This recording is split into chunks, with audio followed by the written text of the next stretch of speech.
कने जा रहे हैं? बोलिन कने जाए रहनी होलिया में आए बोलिन कने जाए थी? अरे अरे की देख रही? अरे कहियो लड़की नहीं देखनी है की? आगे सुनी ने कहाँ जाए थे हमरा ये बता दे होलिया में कहाँ जाए थी? तो सुन, हम जा रहे अपन जीजा जी के संगे होली खेले। आगे जीजा संगे होली खेल भी हमरा जरे की खेलते चल। अरे हट जाए लगे।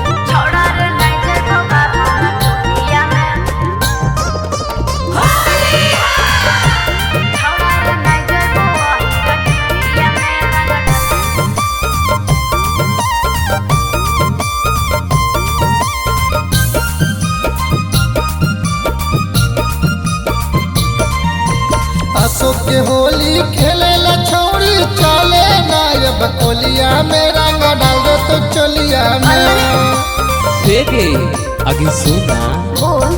अशोक के होली खेले ला छोड़ी चले नायब कोलिया में रंग डाल दे तो चलिया में गे छोड़ी चले नया हीरा टोलिया में रंग डाल दे तो चलिया में गे छोड़ी चले ना बाभन टोलिया में रंग डाल दे तो चलिया में सुन हेरे रंगवा से छौड़ा हो ये लरजी नहीं जइबो हम कोलिया में रंग डाल दे तो चोलिया में।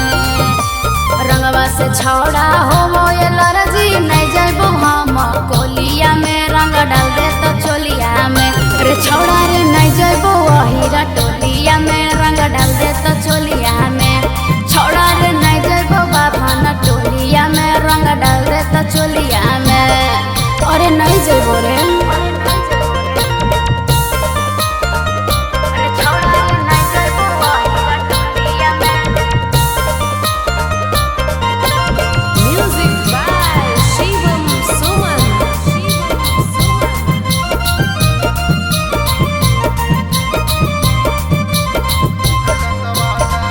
रंगवा लगावे देना ऊपर से नीचे गे मुठ पीछा कारी से रंगवा कमर के नीचे गे कतरे कतर रंगवा डाले न बेलूरी से ऐसे कि देखो ही छौड़ा बुझे न मजबूरी से।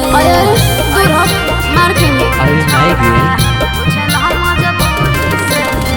रंगवा लगावे देना ऊपर से नीचे गे मुठ पीछा कारी से रंगवा कमर के नीचे गे कतरे कतर रंगवा डाले न बेलूरी से ऐसे कि देखो ही छौड़ा बुझे न मजबूरी से। चले न छोरी पश्चिमया बाबा भाना के टोलिया में रंग डाल दे तो चलिया में चले न छोरी पश्चिमया बाबा भाना के टोलिया में रंग डाल दे तो चलिया में के छोरी चले न कहर टोलिया में रंग डाल दे तो चलिया में के छोरी चले न कोई टोलिया में रंग डाल दे तो चलिया में देख जिद मत कर।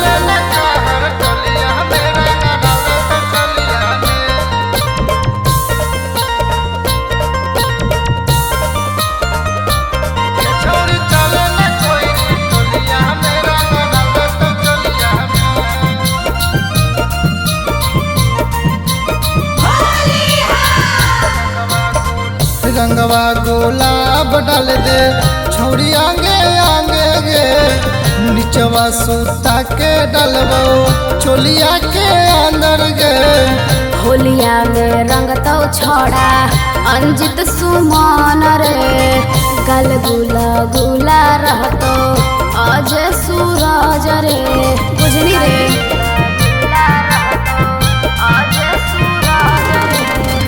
रंगवा गुलाब डाल दे छोड़ी आगे आगे गे निचवा सूता के डलबो चोलिया के अंदर गे होलिया में रंग तो छोड़ा अंजित सुमन रे गल गुला गुला रहतो आज सूरज रे।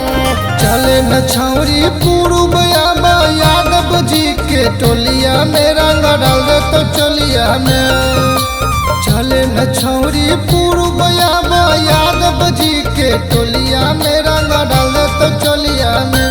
गे छौरी चले नया हीरा टोलिया में रंग डाल दे तो चोलिया में। गे छौरी चले न कोई टोलिया में रंग डाल दे तो चोलिया में।